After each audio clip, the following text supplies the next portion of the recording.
Përshëndetje miq, mirë se po na ndiqni këtu në Median Amfora në episodin e 7 të podcastit Diskuto. Ne do të flasim fakt mbi një tematik mjaft të rëndësishme, atë të sigurisë kombëtare. Dhe në raport me nevojën që vendi jon ka për të marrë masat, për të qenë i sigurt në kora të pasigurta gjeopolitike, dhe sigurisht do të diskutojmë a është një nevojë reale apo ka dhe propagandë rreth idesë së sigurisë kombëtare. Dhe sigurisht për të diskutuar këtë tematikë kaq të rëndësishme, unë kam kënaqësinë të kem ftuar pedagogun, juristin dhe ish drejtues në shërbimin informativ shtetëror SHISH, zotin Evarist Beqiri. Evarist, të falenderoj që e bërë pjesë e këtij episodi. Është kënaqësia është ime. Kënaqësia është e jona që na ka ardhur dhe ke gjetur kohën për të bërë një bisedë mendoj shumë të këndshme, shumë interesante dhe shumë informative për publikun e Medias Amfora dhe jo vetëm. Dua tani nis fakt me tematikën e parë, siç edhe ne dim, në lidhjen e mesme ka një konflikt apo jo. Dhe ky konflikt në lidhjen e mesme patjetër që na afekton dhe ne kemi një konflikt pra midis Shtetit Bashkuar të Amerikës, Izraelit dhe Iranit. Dhe çka kam thënë Evarist, që ti ndoshta e di më mirë se unë sepse del në media më shpesh, ka narrativa anti-Amerik, anti-perëndim, të cilat ne i shohim në mediat shqiptare. Pse po rriten këto narrativa? Pyetje me shumë vend, edhe është një sfidë mendoj për vendin ton, për ballimi i kësaj situate. Shqipëria patjetër që historikisht ka qenë pjesë e konflikteve lindje perëndim. Për disa shekuj ne humbëm dhe busullën dhe themi. Për fatin tonë të mirë u rikthyem kësaj bote, këtij qytetrimi që ne i përkasim. Pra prej që kur ka ekzistuar bota, po themi, ne këtu kemi qenë shqiptarët dhe vlerat tona, mënyra e jetesës janë të lidhura me Europën. Ne jemi në zemër të Europës, jemi në mesdhe. Patjetër. Por historia ka bërë që dhe duke qenë një vend rrugkalimi, po themi një udhkryq ku përballen kultura të ndryshme, një portë hyrëse për në Europë ku janë përballur historikisht kultura ndryshme, pushtues të ndryshëm, që kanë lënë patjetër trashëgiminë e tyre ndër shekuj, le të themi. Por aktualisht duke pasur parasysh që kur shpërthejnë këto konfliktet dhe lufta bëhet për kontrolluar narrativat, secili nga vendet që është i përfshirë do që të mbizotroj, sepse kur kontrollon narrativen, ke mundësi pastaj dhe të bësh pra një farë manipulimi të mendjes njerëzore, të marrësh dhe një farë fitore, po e quajmë. Sigurisht. Në planin afatgjat. Dhe kjo është sfida për ne. Sot vjetre një trend, po e themi i tillë, dhe kjo vjet re në debate televizive, ose në mënyrën se si artikulohen disa çështje. Neve, përveç historisë tonë të gjatë në shekuj që e humbëm, siç e thash, kohën, e humbëm ritmin e zhvillimit, që kishte pjesa tjetër e Europës, humbëm rilindjen europiane, dhe u rikthyem për të kapur dhe për të rendur drejt mbrojtësisë, po themi, drejt zhvillimit, drejt kapjes kohës humbur. Dhe që të rikthehemi pas në kohë nuk na vlen në këtë moment. Ne duhet të ecim dhe të ndërtojmë shoqërinë tonë patjetër bazuar te laiciteti, bazuar te ato vlera në të cilat kanë besuar ata që krijuan këtë shtet, pra që krijuan kombin shqiptar dhe shtetin modern shqiptar. Dhe mbi 3 besime ngritën shtetin. Nuk vendosën një besim mbi Zotrus, pavarësisht se shumica e shqiptarëve kishin ndruar pra besimin përgjatë pushtimit gjatë otoman, dhe një pjesë e leadershipit patjetër i përkiste atij besimi, por ata nuk e ngritën shtetin bazuar në vlera të një besimi apo të një tjetër. E ngritën bazuar në vlerat e shqiptarizmës. Feja shqiptare dhe shqiptaria, pra. Dhe përbashkimit. Dhe qeveria e parë që ka njohur ky shtet modern është qeveria do e thoja dhe më e bukur, edhe nga pikpamja po ta shikosh e formimit dhe përfaqësimit të gjitha besimeve, ku ishin në mënyrë të barabartë përfaqësuar të krishterët, muslimanët dhe patjetër edhe të gjitha trojet shqiptare. Jo vetëm se na ndonjëherë krijohet kjo ideja që sigur u bë pavarësia, po ishin vetëm ta shqiptarët që jemi ne brenda 28.000 metrave katror. Po jo, në atë qeverinë e parë të famshme të Vlorës ishin përfaqësues nga gjitha trojet shqiptare. Po, ministra dhe besimet, nga gjitha besimet shqiptare.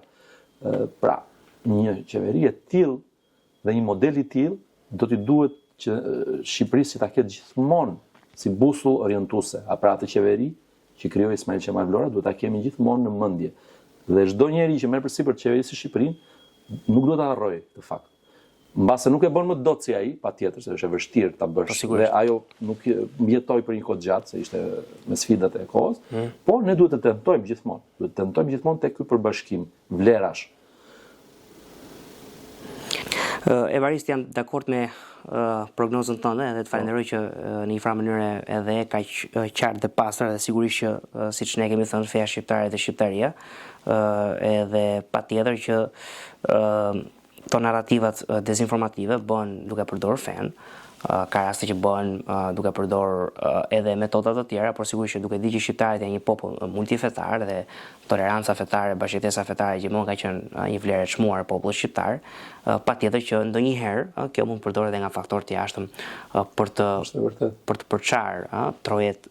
Pra, ndonjëherë dhe kjo pika jone fort mund të kthehet në një pikë dobët nëse ti nuk e menaxhon si duhet situatën.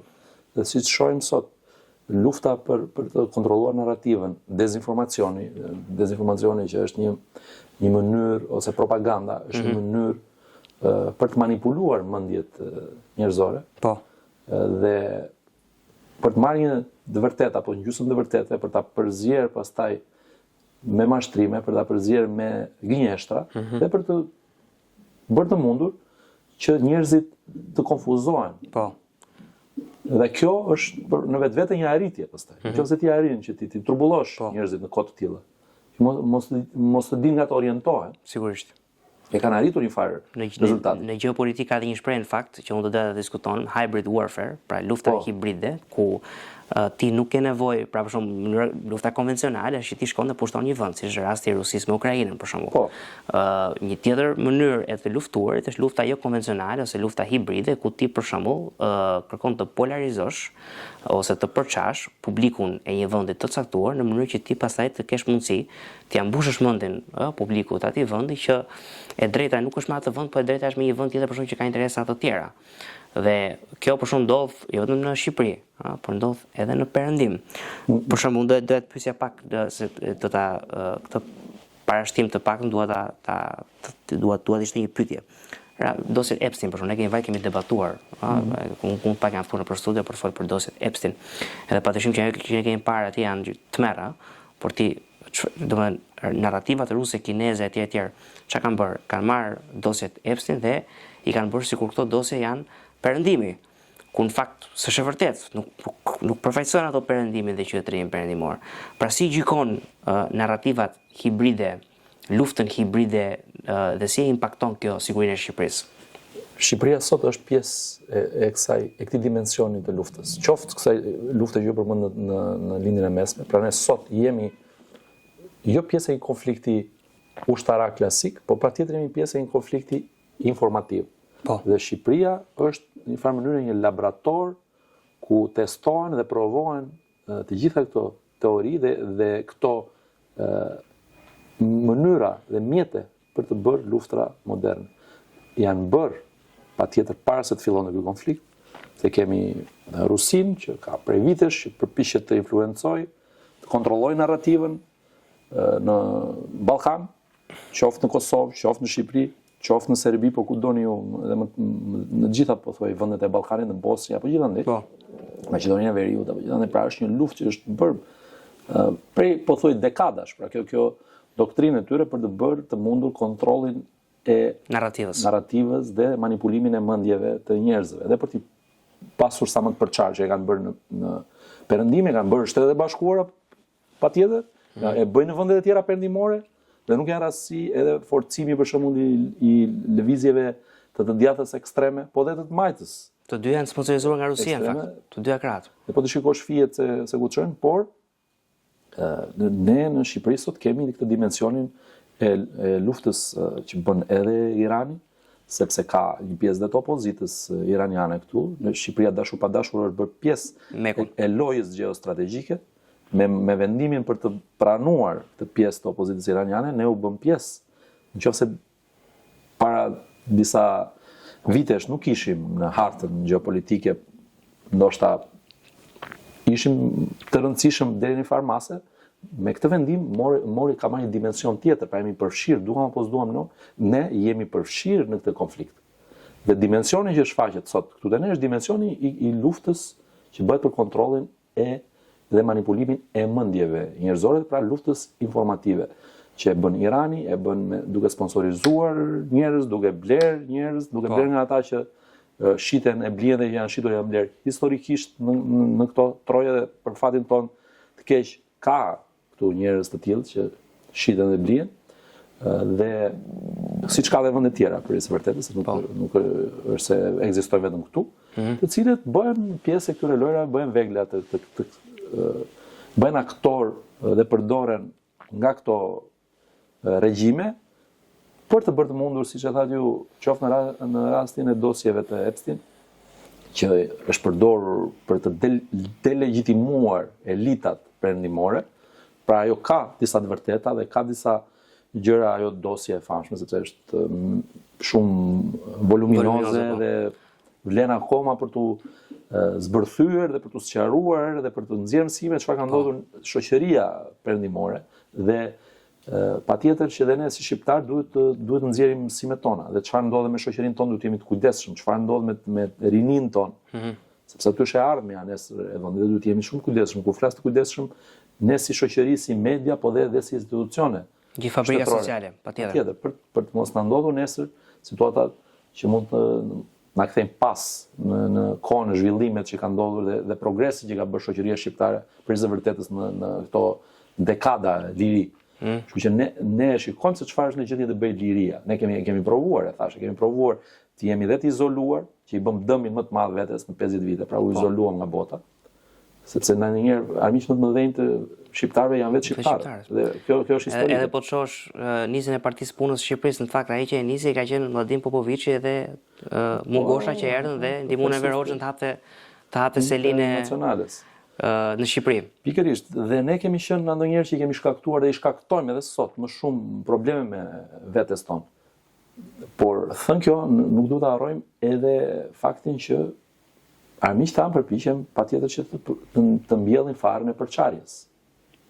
Edhe të cilën me sukses kanë arritur ta realizojnë në disa momente historike. Po pjesa e pamjeve për shembull nga zonat e konfliktit, se ti përmendë dosjet e Epsteinit dhe ne kemi parë narrativa ruse, iraniane, kineze që delegitimojnë elitat në perëndim në një kohë kur ti e the me shumë të drejtë që në rast se perëndimi do ishte i keq, ato dosje nuk do kishin dalë fare, ato dosje kanë dalë sepse në perëndim ka demokraci dhe është populli i cili ka bërë presion në një farë mënyrë që ato dosje të dalin. Një gjë për shkak që ne kemi parë gjatë atyre 2 viteve luftë shumë në Gaza, pamjet e luftës nga Gaza në një farë mënyrë kanë marrë dhenë në të gjitha mediat, në të gjitha rrjetet sociale në Shqipëri dhe për shembull kur ti shef ato pamje, në një farë mënyrë mund është kollaj që ti të influencohesh.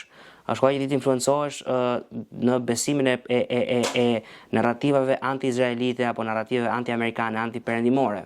Pra kur vjen puna tek zonat e konfliktit, ke pamjet e zonave të konfliktit, sa duhet i besojmë këtyre pamjeve dhe çfarë përgatitje duhet ketë publiku shqiptar në raport me këto narrativa që vinë si pasojë e audiovizuales nga zonat e konfliktit? Kur ka një luftë, patjetër që dhe kamera dhe videot përdoren për qëllime të caktuara. Sot kemi dhe inteligjencën artificiale me cilën ti mund të editosh video, mund të bësh gjëra që pa imagjinueshme më parë. Po. Ndërkohë mund të ketë pamje të vërteta, të cilat dhe mund të keq përdoren. Ka krijuar shumë ndjeshmëri patjetër konflikti në Gaza, në shoqërinë perëndimore dhe duket kjo gjë, kemi parë protesta, kemi parë reagime, dhe prandaj atje duhet gjetur një zgjidhje rrënjësore, po i quajnë në kuptimin që ti shkoj problemin në rrënjë, pse radikalizohen njerëzit në radhë parë pse shkojnë dhe besojnë te Hamasi, te vlerat që përfaqëson Hamasi. Ajo çka një gjë e vogël fare që do të shtojë këtu dhe dua mendimin tënd kur vjen puna ke këto narrative, ajo që mua më tmerron më shumë është ka njerëz që krahasojnë Hamasin me UÇK-n, që është domethënë e frikshme si mund ta bësh një të është e tmerrshme domethënë. UÇK-ja nuk ka qenë ndonjëherë në këto ujëra apo i quajmë, ka pas një mosbesim fillimisht ndaj saj, sepse ishte narrativa që kishte ngritur Serbia, shërbimi serb, regjimi Miloševićit pra për ta trajtuar atë si një lëvizje e ngjashme me lëvizje terroriste. Po. Por që u ra shpejt dhe nuk u besua nga partnerët tanë perëndimor, dhe fakti është që UÇK-ja ishte një nga partnerët kryesor të Shtetet Bashkuara dhe të NATO-s në çlirimin e Kosovës, sepse nuk u futën trupat pa pas rezistencë, pa pas. Po jo, nuk u futën fare trupat lufta e Kosovës që se mend është bërë nga ajri. Pastaj u ndërryn trupat, pra në terren ishte UÇK-ja. Po sigurisht që luftonte. Në partneritet me Shtetet, por nga ana tjetër se dëgjoj edhe këtë narrativë që ishte UÇK-ja që shëroi Kosovën, që s'është e vërtet. UÇK-ja ka nisur rezistencë shumë të drejtë. Vlerën e saj, por nuk mund të themi që e vetme, sepse po ta kishim bërë të vetëm, dhe do ishim aq në gjendje që ta bënim, ndoshta do ishim në një stad tjetër tani, edhe sa i takon mënyrës dhe raporti që kanë ngritur për shembull Shqipëria dhe me Kosovën. Po të ishim ne të zotë si shqiptar po flas, jo vetëm UÇK, dihet që UÇK-ja u ngri dhe mendimin dhe me mbështetjen e Shqipërisë, patjetër. Patjetër. Por pa bombardimet e NATO-s nuk do kishte një Kosovë të lirë. Makineri, lufte që ca ushtar Jugosllavia të trashëguar nga Jugosllavia, jashtëzakonisht në gjendje që të bënte ato që bëri, masakra, represion, dhe për ta mbajtur Kosovën ndoshta edhe për shumë kohë të tjera të kushtuar. UÇK-ja ka sakrifikuar, ka bërë luftë dhe ka bërë një gjë që nuk mund ta bënte askush tjetër, pra ka derdhur gjak në ato troje, sepse u vran ushtarët shqiptar atje. Sigurisht. Ushtarët janë vrarë, kanë qenë dëshmor. Por nga ana tjetër ne nuk duhet të krijojmë dhe mite të rreme. Pra që të ulim apo të ngrëmë më shumë se ç'duhet njërin apo tjetrin aktor ose faktor që ka ndikuar në atë kontekst të caktuar. Pra, ne dim shumë mirë që ishte ndërhyrja vendimtare dhe sulmi nga NATO dhe patjetër dhe lufta e popullit shqiptar dhe jo vetëm UÇK-s, por e gjithë popullit shqiptar, se ka sakrifikuar gjithë populli shqiptar. Janë vrarë me mijëra civil, të humbur, të zhdukur, janë vrarë fëmijë, janë vrarë, pra u masakruan padrejtisht nga makineria ushtarake e atij regjimi gjakatar. Kështu që nuk mundet tani që ne sot të ndryshojmë narrativën, sepse dihet secili dhe nuk na vlen shumë si shqiptar që të ngrëm mitet e rreme, dhe në kjo duhet të shmangemi. Por që të krahasojmë, siç tentojnë disa që të heqin paralele, duke thënë që ka ngjashmëri me këtë UÇK, unë nuk besoj se ka ngjashmëri me asnjë gjë. UÇK ishte një lëvizje çlirimtare, një lëvizje e natyrshme e popullit shqiptar për të kërkuar lirinë që i kishte munguar në shekuj dhe shtypej padrejtisht nga një regjim i egër gjakatar diktatorial dhe që bëri dhe genocid. Tani, sa i takon situatës në lidhjen e mesme ose veprimtarive të aktorëve të tjerë atje, nuk kanë lidhje, nuk kanë ngjashmëri fare me situatën dhe historinë tonë si shqiptar. Pra janë gjëra të ndryshme. Dhe ata që duan të bëjnë paralelizma janë njerëz që nuk janë me këmbë në tokë ose që nuk njohin realitetet. Ose që paguajnë, por nga ana tjetër është edhe kjo tjetra gjë për shkak se kur vjen puna ke paralelizmat, shumë interesante kjo që the. Se përmendën mitet e rreme, edhe është një gjë që edhe unë dhe publiku do ta mbajmë mend sepse kemi diskutuar më parë që mitet e rreme përdoren përdoren për luftë hibride, për të polarizuar shoqërinë e një vendi. Por nga ana tjetër është edhe kjo e paralelizmave. Për shembull, këta që flasin sot për shkeljen e ligjit ndërkombëtar me sumin amerikan mbi Iran, shumë zëra në media shqiptare, nuk kanë thënë asgjë për shembull kur ligji ndërkombëtar u shkel me dyja këmbët nga agresioni rus në Ukrainë. Pra ata në leverdisnë si shqiptar të flasim për ligjin ndërkombëtar kur aleati ynë strategjik bën një ndërhyrje atje që kërkon të rrëzojë një regjim. Në një kohë kur shumë pak shqiptarë në fakt kanë folur për agresionin rus ndaj Ukrainës dhe shkeljet reale të ligjit ndërkombëtar se Rusia ka hyrë me këmbësori. Mos harroni një detaj për publikun ton, pra lufta shpallet vetëm nga Kongresi Amerikan. Ky është një operacion ushtarak. Është një konflikt, është operacion ushtarak. Është një detaj i rëndësishëm. Është detaj shumë i rëndësishëm, ndërkohë që ajo që ka bërë Rusia në Ukrainë është luftë, ka hyrë me këmbësori. për mos fol për 2014 që ishin njerëzit, ishin trupat, ishin që me dhe me kishin separatistë, po ishin proxy të rusëve, temë tjetër. Por nga 24 shkurti vitit 2022, Rusia ka hyrë me këmbësori në Ukrainë. Pra mendon që edhe këto paralelet e rreme janë përdorën si metodike luftës hibride. Shumë e vërtetë dhe gjë rastin tani theksoj, kjo që ju kapët është më e rëndësishme dhe nuk duhet ta harruar asnjëherë. Unë kam theksuar edhe në biseda të tjera, intervista të tjera, faktin që rendi ndërkombëtar global ka ndryshuar njëherë për gjithmonë në momentin që Rusia filloi luftën në Ukrainë. Pra ndërhyrja dhe sulmi ushtarak rus ndaj një vendi të lirë, ndaj një demokracie në zhvillim me sipër, ishte shkelje me dy këmbët e demokracisë në atë vend, pra dhe dhunimit të demokracisë në atë vend, pra dhe nga ana tjetër ishte dhunim i ligjit ndërkombëtar. Dhe i të gjithë asaj arkitekture që ishte ndërtuar ndër vite, pra duke folur, po flas që nga lufta e dytë botërore më pas. Ndërkohë që patëm ato operacione, patjetër që duhen përmendur dhe ato që tham në Krime, mënyrën se si e morën rusët me ato. Por edhe pushtimi i Gjeorgjisë në 2008. Po, me flamur falco i quhen ato. Po. Për ta thënë në shqip, duke provokuar gjoja, duke krijuar një situatë për të gjetur shkakun për të ndërhyrë, që janë të njohura këto metoda, nga që kemi parë për së vërtetës. Serbia. Edhe këtu në rajonin tonë, pas luftës në Ukrainë, Banjska është momenti i dytë kur rrezikohet dhe cënohet rendi ndërkombëtar.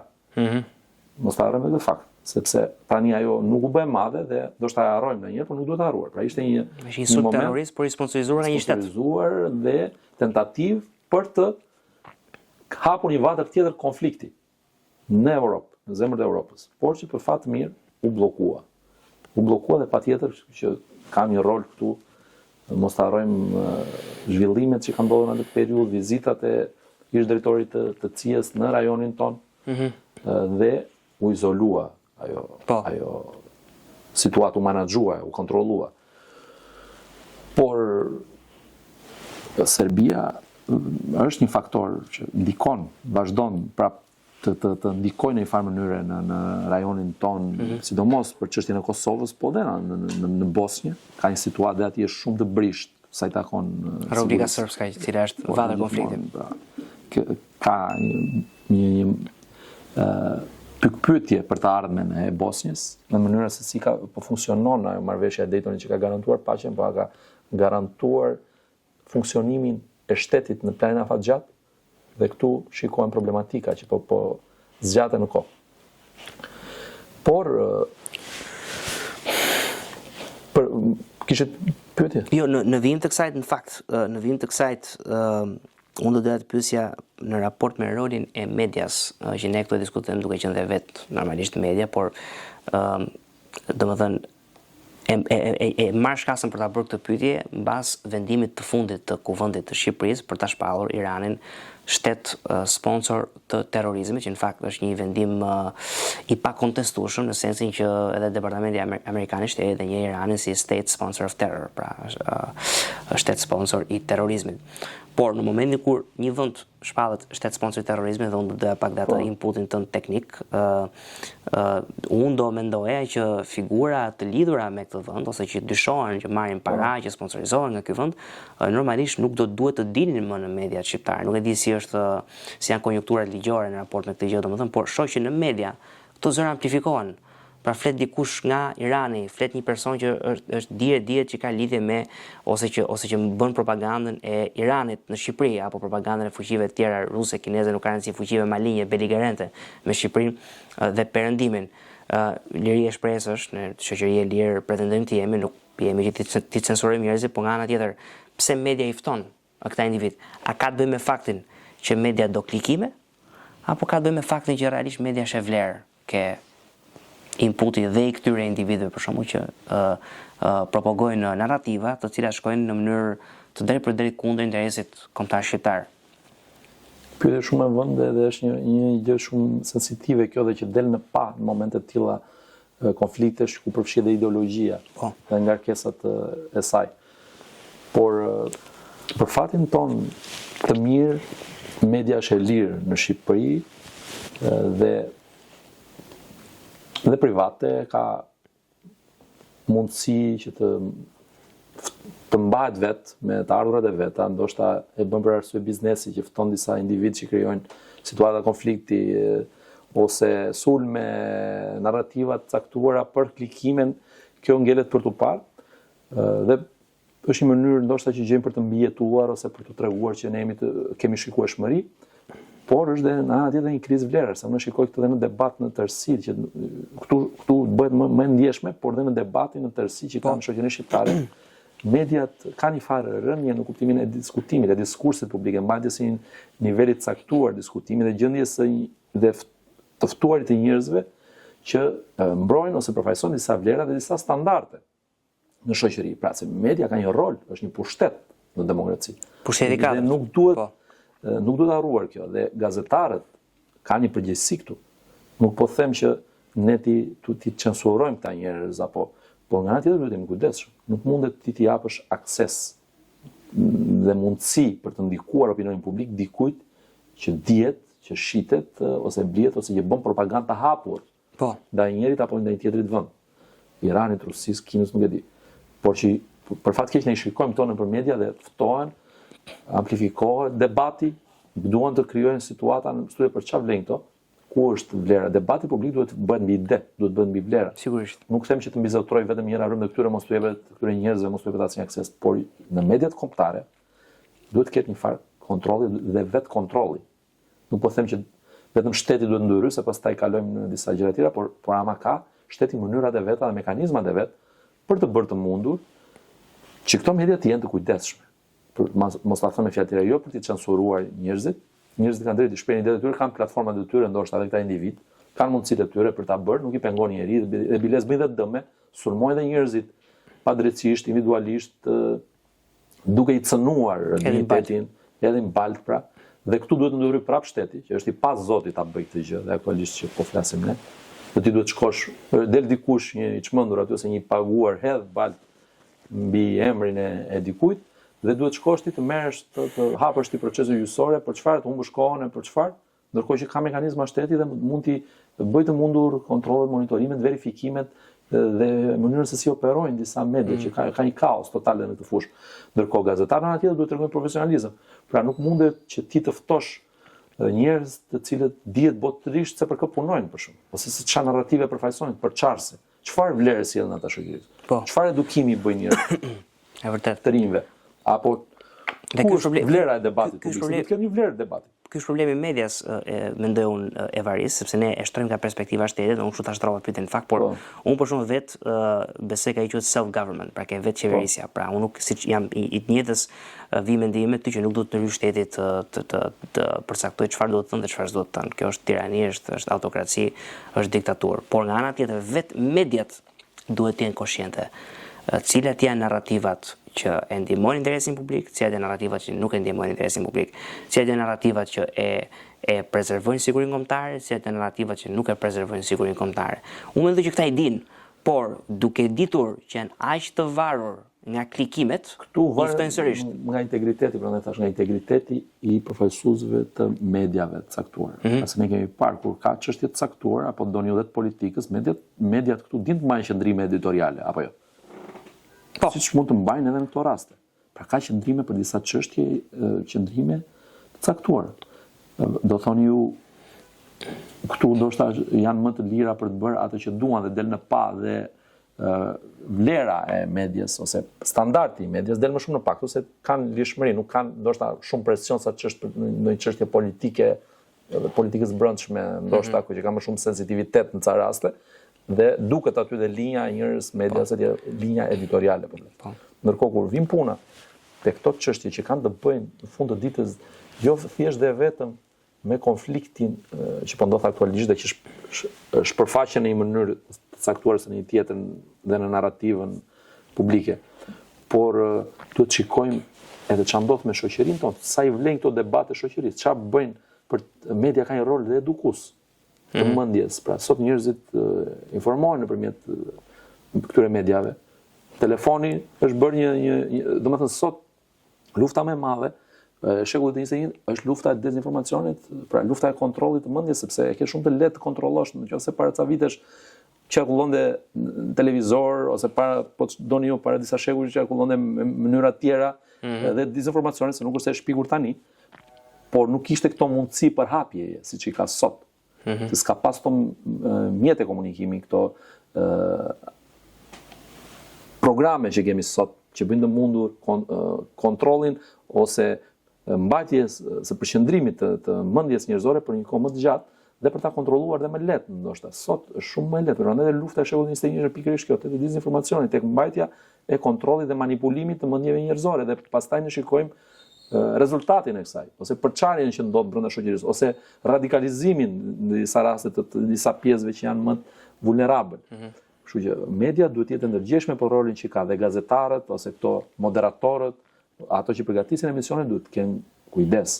Duhet të kenë kujdes në kuptimin profesional. Këtu flas, nuk po flas në kujdes ose frikë, në kuptimin që duhet të ushtruar presion vetëm nga shteti, duhet të ushtruar presion dhe nga shoqëria. Pra dhe nga ne si shqiptar, si njerëz, si qytetarë të lirë të këtij vendi duhet të ushtrojmë dhe të kërkojmë disa standarde. Bojkotimi një media e cila platformon në mënyrë të vijuar po si mund të japësh zë pra individëve që dihet shumë mirë se për kë punojnë, për çfarë punojnë, që punojnë në media kryesore kombëtare po flas, në debate kryesore. Si mund të japësh zë këtyre individëve? Për çfarë bëhet kjo? Po. Për të cilën këndvështrim. Këndvështrimin mund ta sillni shumë mirë, mund ta verifikosh vet, mund ta sjellësh qasjen e dikujt tjetër. Po. Jam shumë dakord, unë jam kundër debatit, absolutisht jo, po debati duhet të ndërtohet me disa vlera dhe me disa standarde. Etike në radhë parë. Sigurisht. Dhe jo të ftohet propaganduesi i njohur i një vendi apo një tjetër. Pra që dihet që kur se çfarë do bëj. Dhe që ti informacione nuk e ke verifikuar, dhe unë do. Se ke verifikuar, po e di shumë mirë që ai është me qëllim manipulimi. Unë nuk jam dhe që të fshihen situatat, që të fshihen realitetet, dhe ne të fshihemi pas realiteteve për të nxjerrë një narrativ ose një tjetër. Jo, duhet shpalosur dhe ai realitet, por duke u qëndruar fakteve. Sigurisht. Shiko, ti the disa gjëra shumë interesante, do ta nis pak nga kjo pjesa e rrjeteve sociale, edhe është dhe i term në anglisht algorithmic capture, pra kapja algoritmike, sepse ti kur hyn në një rrjet social për shembull dhe sheh vetëm pamjet e fëmijëve në Gaza që vdesin, ti do vazhdosh ti shohësh dhe do zgjohesh në një moment të caktuar dhe do duket Irani si lojtari i mirë në lidhjen e mesme dhe perëndimorët si lojtarët e Qin, ku në fakt është krejt e kundërta. Edhe e dyta gjë që unë do doja të thoja është që është shumë kollaj këto narrativat për hapjen në shoqëri të lira, sepse këtu për shembull në Shqipëri dëgjon ti diktature, oligarkie, budallëqe të këtij lloji, por në fakt Shqipëria është një demokraci hibride, është një regjim hibrid, është demokraci tranzicionale, por është një vend i lirë. Pra ti në Shqipëri mund të thuash dhe të bësh çfarë të duash brenda kuadrove ligjore, sidomos të lirisë së shprehjes. Por në Iran për shembull, qeveria tani ka mbyllur të gjithë rrjetet sociale, ka mbyllur internetin. Në Rusi ka disa rrjete sociale që i aprovon Kremlini, të cilat mund të përdoren. Pra informacioni është thellësisht i kontrolluar, ndërkohë që në vende si Shqipëria apo në vende tërësisht demokraci liberale, si në Perëndim, informacioni qarkullon pa filtra edhe qarkullon qarkullon i lirë, dhe kjo bën sjell atë polarizimin. Ne kemi parë edhe në kryeqytetet e mëdha perëndimore, pra protesta për Palestinën, okay, dakord, në rregull. Të gjithë jemi për një zgjidhje me dy shtete, por asnjë protestë për shembull për 30.000, 40.000 protestuesve që ka vrarë Irani. Pse s'proteston ti për këtë? Se ti nuk e sheh, sepse Irani e ka mbyllur rubinetin e informacionit. Shiko, ka gjithmonë gjëra për të përmirësuar ose situata që duhen sqaruar. Qoftë në konfliktin në Gaza, duhet parë edhe një këndvështrim sigurisht tjetër dhe aty, dhe gjykimet pastaj të bëhen më të plota. Nuk duhen fshehur, nuk janë për të fshehur asnjë gjë, dhe ku ka gabime duhen korrigjuar. Popujt që jetojnë aty për shekuj duhen njohur të drejta, duhen trajtuar si të tilla. Në shtetin e tyre, patjetër. Në shtetin e tyre dhe duhet gjetë zgjidhja që të gjithë jetojnë të lirë, të lumtur, dhe uroj që ky plan që tani po tentohet të zbatohet, pra, duke ngritur dhe bordin e paqes për këtë institucion të ri ndërkombëtar kështu me radhë, të ketë sukses dhe ta çojë deri në fund atë që ka nisur, duke krijuar aty një model për këtë rajon dhe për t'i dhënë fund këtij konflikti shekullor që deri tani askush s'e ka arritur, por urojmë që të gjendet një zgjidhje për atë popull që ka vuajtur shumë. Por nga ana tjetër, patjetër që neve, për shembull, siç ju e përmendët rastin e Iranit apo rastet të tjera ku janë masakruar me mira protestues, po siç ka ndodhur edhe në Rusi, ku vritet një nga udhëheqësit e opozitës, Aleksej Navalny, që u tentuan në mënyrë të vazhdueshme për ta eliminuar fizikisht. U elmua dhe u rielmua me tortura, me gjithë, pra derisa u arrit neutralizimi i tij. E njëjta gjë ndodh, vazhdon të ndodhë për të kontrolluar popullin, për të kontrolluar narrativën brenda vendit. Irani ka vrarë prap flitet me mira, nuk dihet shifra saktë. Diku ke 30.000 flitet në 20 ditë. Do të thonë edhe më shumë, sa.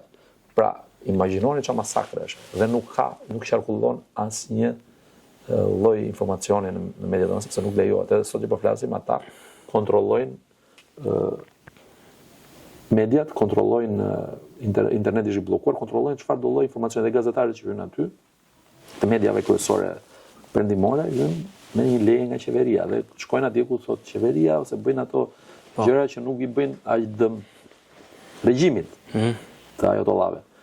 Dhe marrë dhe guximin thotë që unë flas, thotë profesuesi për shembull me lart diplomatik i Iranit, unë flas thotë sepse i duat mirën popullit iranian, kurse populli nuk ka të drejtë të ketë akses të ketë akses në media, dhe unë duhet të kem akses thotë sepse unë i duat mirën popullit.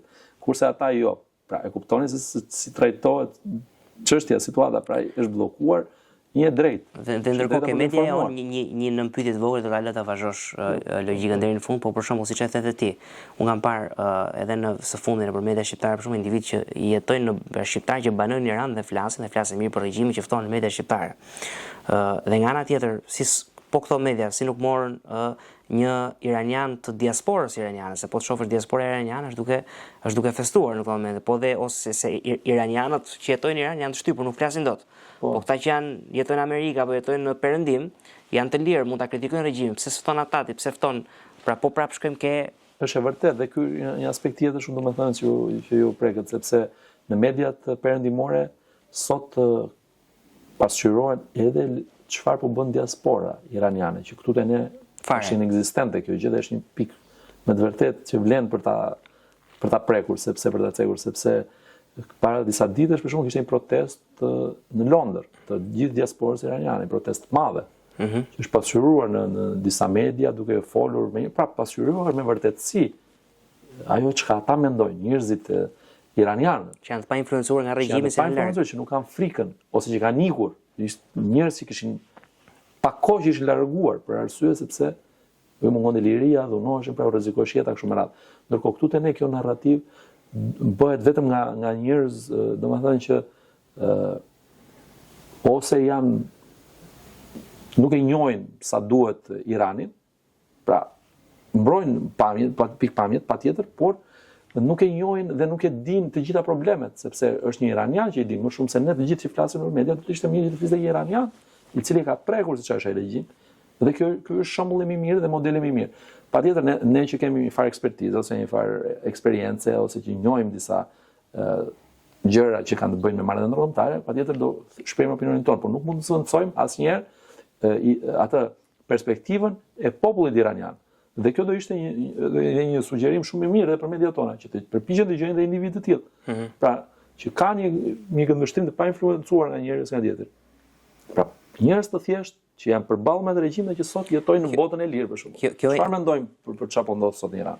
Kjo e influencës, kjo e asaj që bias, pra e një farë mënyrë konfliktit të interesit, është shumë interesante, më vjen shumë që e përmendën, sepse ne edhe në episode të tjera të këtij podcasti në fakt kemi folur për dezinformimin që në Shqipëri bëhet në SPAK-ut, në institucioneve të drejtësisë. Dhe domethënë kritikat ti mund të bësh kritika shumë legjitime ndaj SPAK-ut, por ajo që kam vënë re është për shembull që ftohen individ të cilët janë avokat të njerëzve të akuzuar për korrupsion. Ti edhe mund ta ftosh si një jurist, po ti nuk mund ta ftosh dot në kapacitet të flasë për atë çështje, sepse ai po mbron dikë siç e ka detyrën ligjore, të mbrojë dikë në gjykat. Pra ti s'mund të thosh dot dikë i cili është i afektuar në mënyrë të drejtpërdrejtë nga reforma në drejtësi, janë njerëz që kanë konflikt të drejtpërdrejtë interesi. Pra, kjo e konflikti interesit, për mua një pjesë vjen nga ignoranca, pra këtu s'ka standarde e media, Po vjen nga fakti që, sidomos kur vjen puna e SPAK-u, ka dhe sponsorizim të madh patjetër, pra ndërthuar aty media politika vjetër, paraja e madhe etj. Dhe këto individ që janë avokat të njerëzve të akuzuar për korrupsion, ne i prezumojmë të pafajshëm, po janë të akuzuar për korrupsion, vinë edhe bëjnë opinionistin për po ato çështje se çështje të ngjashme. Pra janë konflikt hapur interesi, mos mund të bëhet debat me ty se çfarë bisede është domethënë.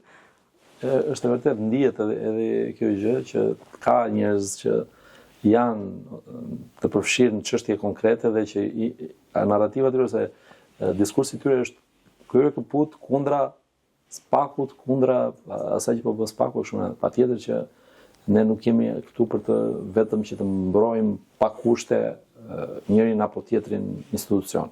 Absolutisht që kur ka gjëra për të vënë në dukje, për të bërë një kritikë të shëndetshme, duhen thënë gjëra. Sigurisht. Dhe duhen marrë dhe këndvështrimet e kundërta. Dhe duhen përballur. Por kur është vetëm narrativa e tillë që vetëm kundra dhe vetëm e zezë, çdo gjë e zezë, atyre patjetër që duket, por është e njëjta gjë në diskutimin që bëmë dhe më herët për çështjen e përplasjes së ideologjisë ose të ideve në njërin aspekt aty që lidhen edhe me historinë, me besimet në njëra anë, në të rast nuk kemi konflikte të tillë, po kemi konflikt tek mënyra dhe ideja se si po ndërtohet drejtësia e vlerat që duhet të ketë kjo drejtësi për të fuqizuar sistemin demokratik në Shqipëri. Sigurisht. Dhe ne duhet të vëmë në dukje problematikat, por duhet të vëmë në dukje edhe progresin që është bërë, që është i vlerësuar ndërkombëtarisht, kurse e konstatojmë ne. Si shqiptar ose si opinion publik që patjetër që e ka konstatuar, se shumica e shqiptarëve besoj që janë pro.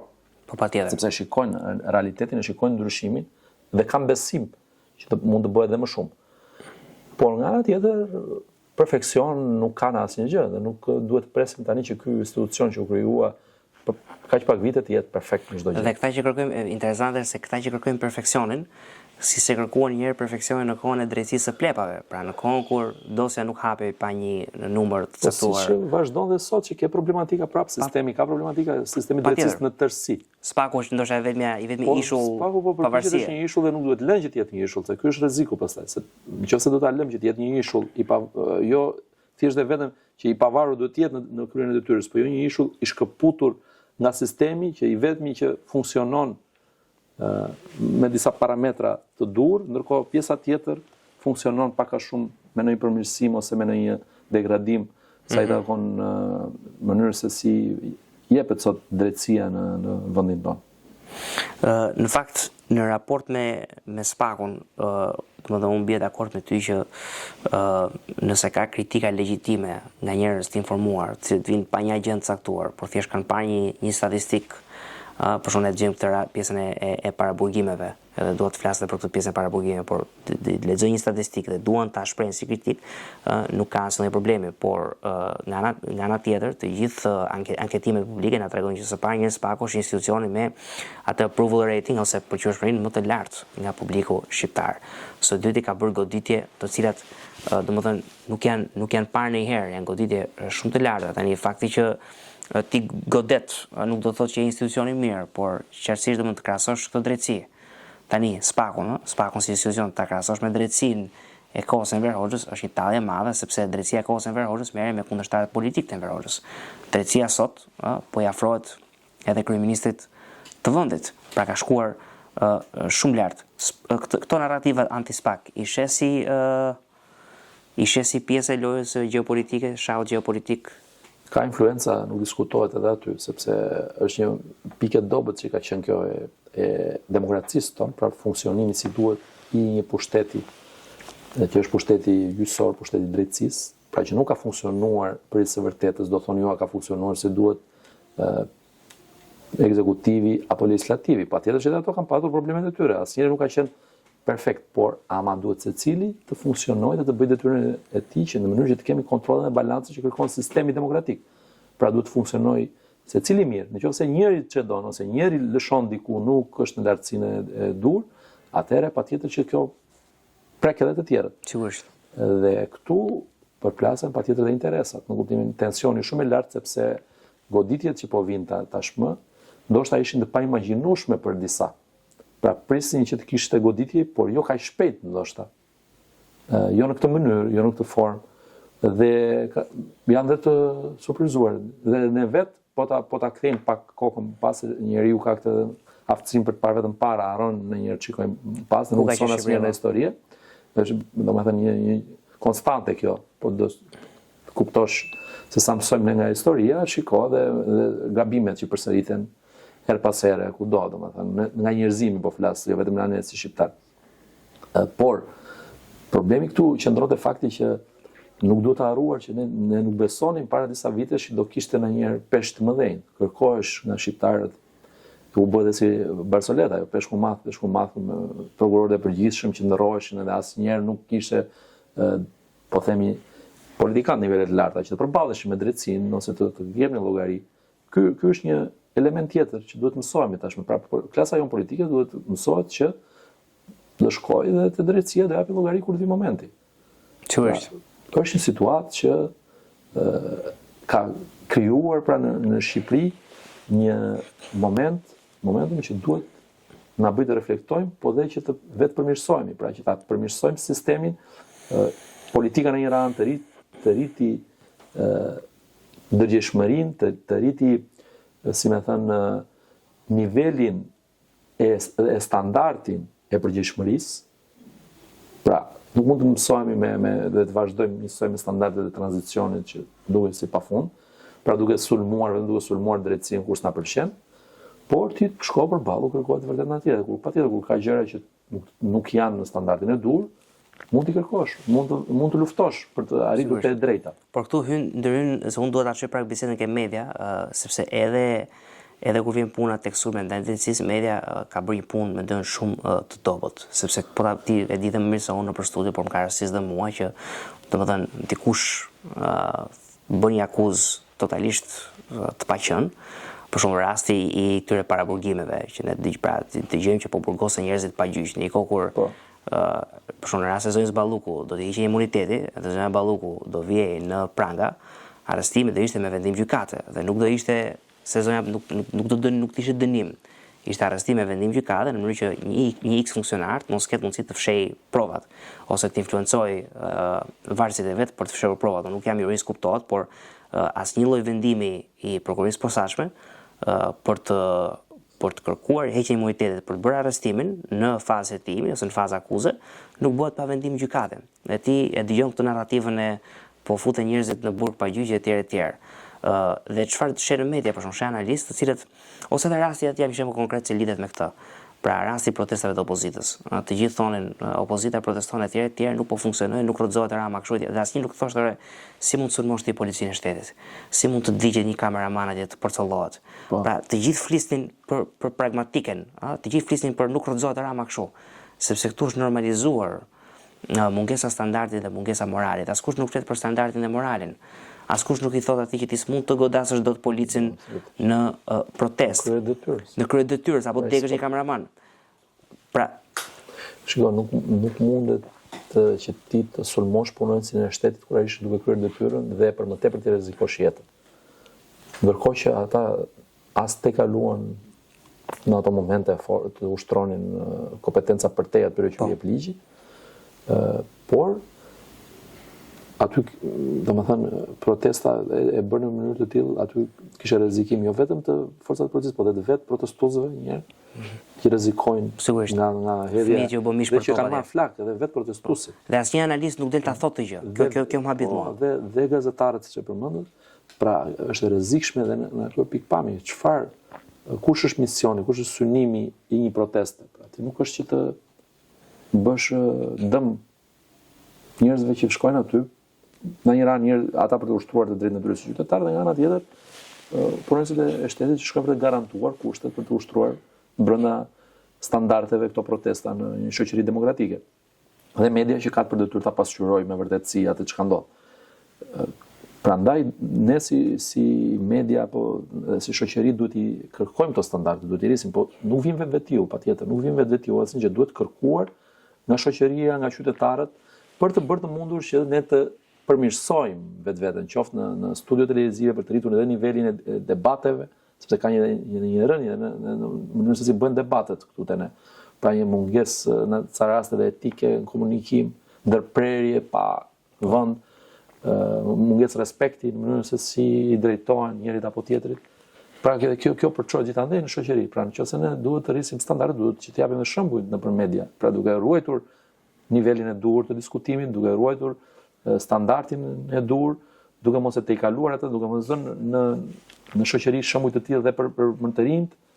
Sigurisht. Kjo është më e keqja Pra duke mos polarizuar më shumë se ç'duhet shoqërinë. Pra ne patjetër në demokraci duhet protestuar, ka problematika që duhen evidentuar dhe është një drejtë legjitime. Por është një nga mënyrat, një nga mjetet, ka dhe mjetet tjera. Dhe më e rëndësishme është diskutimi, është debati i ideve, është të folurit nga të gjithë ne kudo për problemet. Për mënyrën se si mund të përmirësohen, se mund të zgjidhen. Njëra anë është të flasësh dhe ana tjetër është që të propozosh dhe zgjidhje. Patjetër. Kjo e zgjidhje më thak është e rëndësishme dhe ajo që vëre unë këtu është që se mos në botën e medias, në botën e gazetarisë dhe analistëve nuk reagon njëri për këto gjëra. Pra në momentin ku ka një shkelje të moralit apo standardit, gjithmonë fokusi është tek a bie qeveria, a s'bie qeveria, a ka vlerë ky akt në aspektin pragmatik apo nuk ka, nuk flitet asnjëherë për standardin dhe për shkak ka edhe raste siç rastet ditëve të fundit ku pati një përplasje të kryeministrit me një gazetar në një X konferencë shtypi dhe gazetari në fjalë për shkak mori gjysore nga koha e gjithë të tjerëve aty për bërë debat me kryeministrin. Dhe ajo mund të bëjë atë gjën e vet, po si su çu një nga ata gazetarët e tjerë që duhet kishin ardhur ata për të ngritur problematikat publikut, që ti thoshin që shiko se s'ka ardhur për bërë debat me kryeministrin, duhet të flasim edhe ne të tjerët. Pse ngrit këtë gjë? Dua të them që gjërat tu nuk ndryshojnë. Në Shqipëri gjërat nuk ndryshojnë dhe nuk ndryshojnë në shoqërinë shqiptare sepse njerëzit nuk e kuptojnë, mendoj unë, si sillet ndryshimi shoqëror. Pra ndryshimi shoqëror nuk mund të vjen dot nëse ti shmangesh debatit, nuk debaton. Nëse ti nuk e thua të vërtetën, nëse ti merresh vetëm me si gjërat janë dhe jo si gjërat duhet të jenë. Dhe kjo për mua është evidente. Që unë duhet në fakt shkoja tek një tematik tjetër që lidhet tani më jo me sigurinë dhe dezinformimin që ne kemi ezauruar deri në këtë moment, por me pjesën e gjeopolitikës. Sot mendoj ne po shkojmë te një rendi të ri botror. Duhet ta ditë mendimin tënd në raport me këtë. Dhe ti përmend bordin e paqes më përpara. Si është Shqipërinë të pozicionuar? Pra kemi një dilemë tani midis Shtetit Bashkuar të Amerikës dhe Bashkimit Evropian. Unë jam i bindur se ne s'duhet kemi dilemë, sepse SBA dhe BE-ja sado ndasi të kenë, në fakt janë në të njëjtin tren. Janë vagona të ndryshëm të njëjtit tren, trenit perëndimit. A e sheh një lloj apo sheh që ka një dualizëm? Ashtu duhet parë, por zhvillimet e fundit unë uroj që mos të çojnë drejt ka një krisje, por mos të çojnë drejt një çarje të parekuperueshme. Sepse ka një krisje në aleancën euroatlantike, po që pra SBA me pjesën tjetër të botës perëndimore, pra Europën e Bashkuar, Bashkimin Evropian, Britaninë e Madhe. Dhe sidomos kjo vjet re në periudhën e fundit, këto vitet e fundit. Dhe në këtë mandatin e dytë të presidentit Trump. Uroj që mos të çojë deri atje. Pra, tensionet janë të nevojshme ndonjëherë të bëjnë të reflektosh, të bëjnë të ndryshosh dhe duhen për të rizgjuar veten, gjetur energjitë. Por kemi nevojë patjetër për Shtetet e Bashkuara të Amerikës. Ne kemi si shqiptar një partneritet strategjik me ta. Po patjetër. Na kanë bërë atë që askush nuk e bëri historikisht, në kuptimin e dhënies së ndihmës për një kauzë të drejtë, është kauza e lirisë shqiptarëve. Dhe për këtë ne duhet jemi përjetësisht në njohës, por me partnerët patjetër duhet folur dhe të vërtetat, edhe gjërat që dhe mendimet tona. Ne jemi një vend i vogël, patjetër nuk jemi një vend me një forcë të madhe ushtarake, ekonomike, patjetër, ama kemi forcë, duhet të mbajmë një forcë morale. Sigurisht. Forcë vlerash. Ne shqiptarët, siç e tham përgjatë bisedës, kemi tek pranimi i besimeve, tek ngritja një shteti bazuar të gjitha besimet që ekzistojnë brenda kësaj shoqërie, tek ndihmesa ndaj popujve që kanë vuajtur si ne, të ngjashëm me ne, duke kemi ndihmuar hebrejt, kemi ndihmuar po dhe ushtarët që kanë kaluar këtu dhe si pushtues italianët gjatë luftës botërore, i kanë shpëtuar shqiptarët pasi u kapitulloi Italia fashiste. Pra, jemi një popull që përçojmë vlera pozitive, dhe kemi një moral dhe kemi një zë për ta thënë dhe për ta promovuar në këtë fushë dhe në aspektin e marrëdhënieve ndërkombëtare. Unë e shikoj pjesëmarrjen tonë në bordin e paqes, qoftë Shqipërisë, qoftë Kosovës, diçka pozitive, pavarësisht se aty ka shumë paragjykime, duket ka kritika, duket nga disa vende e shikojnë si një klub privat të presidentit Trump, por unë gjykoj që bota ka nevojë dhe për mjete ose për mekanizma alternativ ose për të gjetur një mënyrë tjetër funksionimit të këtij rendi, që po shikojmë që ky rend me këto institucione nuk po funksionon siç duhet. OKB-ja është treguar jashtëzakonisht e dobët në mënyrën se si ka trajtuar, nuk ka arritur t'i parandaloj, po dhe t'i zgjidh konfliktet që ndodhin sot. Pra ka një mungesë aftësie, po quaj, për të bërë të mundur zgjidhjet. Nga vjen kjo, patjetër nga mënyra se si funksionon, se nuk është vetëm faji institucionit në vetvete, por edhe faji atyre që janë pjesë e rëndësishme e këtij institucioni ose tavolinave ku merren vendimet brenda tij. Dhe aty shpaloset dhe bota në cilën ne po jetojmë sot. Pra jemi në një botë që po tenton që të jetë multipolare. Dhe ky konflikt që ne shohim në lindjen e mesme është rajonal, por është dhe geostrategjik, sepse aty përfshihet Irani, po Irani mos ta harrojmë kush është çfarë përfaqëson Irani në arenën ndërkombëtare. Ishte një shtet që sponsorizon patjetër terrorizmin, ka proksit e vetë gjithë rajonin, por ka një aleancë të ngushtë me Kinën dhe me Rusinë. Dhe është një nga furnizësit kryesor me naftë, me hidrokarbure të Republikës Popullore Kineze. Me Rusinë ka një partneritet ushtarak në prodhimin e prej vitesh. Dronëve, pajisjeve të tjera, po dhe me Kinën dhe ushtarak, jo vetëm ekonomik. Sepse ka marrë sisteme për goditje anijesh, pra kundër ajrore, ka investuar për të blerë edhe këtu, pra në aftësitë, për të rritur aftësitë mbrojtëse. Pra është një partneritet dhe një strategji e këtyre dy vendeve për të ndërtuar, pra po flas e Kinës, po dhe Rusisë për të ndërtuar një botë multipolare, dhe Irani patjetër është një partner i tyre në këtë realizim, siç është edhe Venezuela. Patjetër. Mos ta harroj. Por këto aleatët e tyre këto vitet e fundit dhe me presidencën Trump tashmë janë dobësuar jashtëzakonisht shumë. Pra, dhe unë i shikoj në një farë mënyrë edhe këto që ju përmendët ligjin ndërkombëtar. Ligji ndërkombëtar kur u shkel nga Rusia dhe që duhet ishte folur dhe duhet flitet edhe tani, nuk do ta harrojmë atë, se harrohet tani, kalojmë të gjithë dhe dalin të gjithë flasin nëpër media dhe fokusohen te sulmi i operacioni i amerikanëve dhe izraelitëve në Iran. Por harrojnë se çka ka ndodhur në këto vite, apo dhe në Venezuelë, se aty pati diskutime sa i takon aspektit dhe lishmërisë ndërkombëtare, sepse edhe nga kush ishin më sensitivët këtu ose më të ndjeshmit. Për rusët, për kinezët, për iranianët. Sepse dhe Putini ndihet i rrezikuar këtu, se në mënyrë tjetër këta për të rrëzuar këta njerëz nga pushteti nuk ka. Ata kontrollojnë popullin, ju shikoni në Iran. Pra ka një, pavarësisht goditjeve, ata kanë ngritur një sistem të tillë qeverisje që t'i bëjnë ballë çfarë do lloj goditje që u vjen nga jashtë. Kanë nxjerrë mësime se çka ka ndodhur në vendet e rajonit. Kanë parë se u ka ndodhur liderëve, qoftë në Irak, qoftë në Libi, qoftë në Siri së fundit, Bashar al-Assad e gjëra. Por ai shpëtoi. Por këta u eliminuan, këta të gjithë u eliminuan dhe ata kanë marrë masa që dhe nëse lideri eliminohen, të ringrihen sërish, të decentralizojnë pushtetin, të kenë mundësi për ta kontrolluar popullin e tyre. Ka një milici për miliona njerëzish, ka një ushtri për qindra mijëra ushtarësh ose shërbim inteligjent të fuqishëm që kontrollon gjithçka në shoqëri dhe nuk lejon asnjë lloj disidencë. Dhe në momentin që ata dolën të protestonin, jo disidencë, po as një lloj të drejtë të ushtrojnë, sidomos në këto momente. Pra janë drejt për së drejti u është bërë thirrje popullit që dal po ku të dal popullit, masakrohet, sërish siç u masakruar para pak kohësh. E pan se ç'a ndodhi. Iranianët dolën të dëshpëruar, se mungojnë gjëra që janë bazike për të jetuar, pra nga një rritje jashtëzakonisht të madhe të çmimeve. Për poshtë shtypjes së drejta, unë kam pasur edhe miq iranian dhe që jetojnë në Shtetet Bashkuara të Amerikës dhe një prej gjërave që më thonë ka qenë tmerret me policinë e moralit.